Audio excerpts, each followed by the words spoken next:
Si Isaac Netero ay ang ika-12 chairman ng Hunter Association at isa sa mga pinakamalakas na non-users sa buong serye ay nakipaglaban kay Meruem, ang hari ng Chimera Ants. Nang hindi na niya kayang tapatan si Meruem, ginamit niya ang isang last resort, ang Miniature Rose, isang weapon of mass destruction na idinisenyo para pumatay ng kahit sino, kasama ang sarili ng gumagamit. Matapos ang pagsabog, kumpirmadong patay si Netero sa harap ng mga mata ni Meruem. Ngunit dahil sa mysterious nature ng Dark Continent at ng mundo ng Hunter x Hunter, posibleng nga bang nabuhay muli si Netero at nagtungo sa Dark Continent?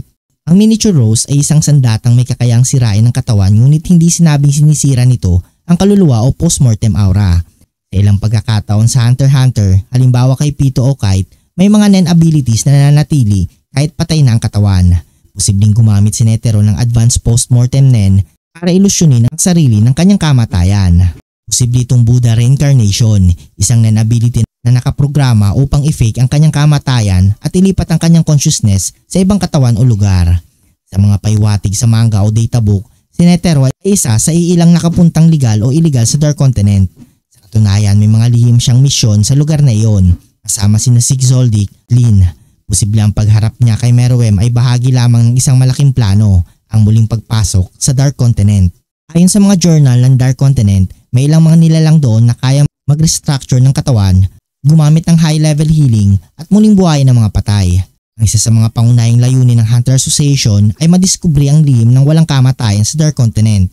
Ayon sa mga record, may mga item na tinatawag na Unmada o Herb of Immortality. Kung si Netero ay lihim na nakarating doon o nagpadala ng avatar o clone, posible niyang nakamit ang item na ito at ginamit sa sarili. Sa anime at manga, pinakita ang pagsabog ng Miniature Rose ngunit hindi detalyado kung ano ang nangyari sa buong bangkay ni Netero. Hindi natin nakita kung inilibing siya o kung may natira sa kanyang katawan. Posibleng ito ay sadyang itago ng Togashi upang magamit sa inaharap. Kung walang katawan, may posibilidad na hindi siya patay o may clone na naiwan para linalangin si Meruem. Sa isang paiwatig mula sa manga, may misteryosong matandang lalaki na nakita ng ilang explorers sa Dark Continent na may sobrang lakas ng Nen aura at mukhang matandang monghe. Marami ang naniniwala na ito ay si Netero, ngunit nagbago ng anyo.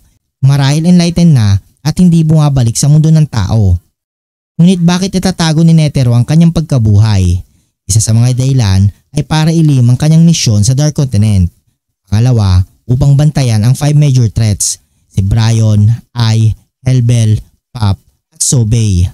Pangatlo, dahil alam niyang hindi sapat ang mundo ng Hunter para sa mas malaking laban sa labas ng kontinente. At ang panghuli, para bantayan si Don Freaks o ang lihim ng kasaysayan ng mundo.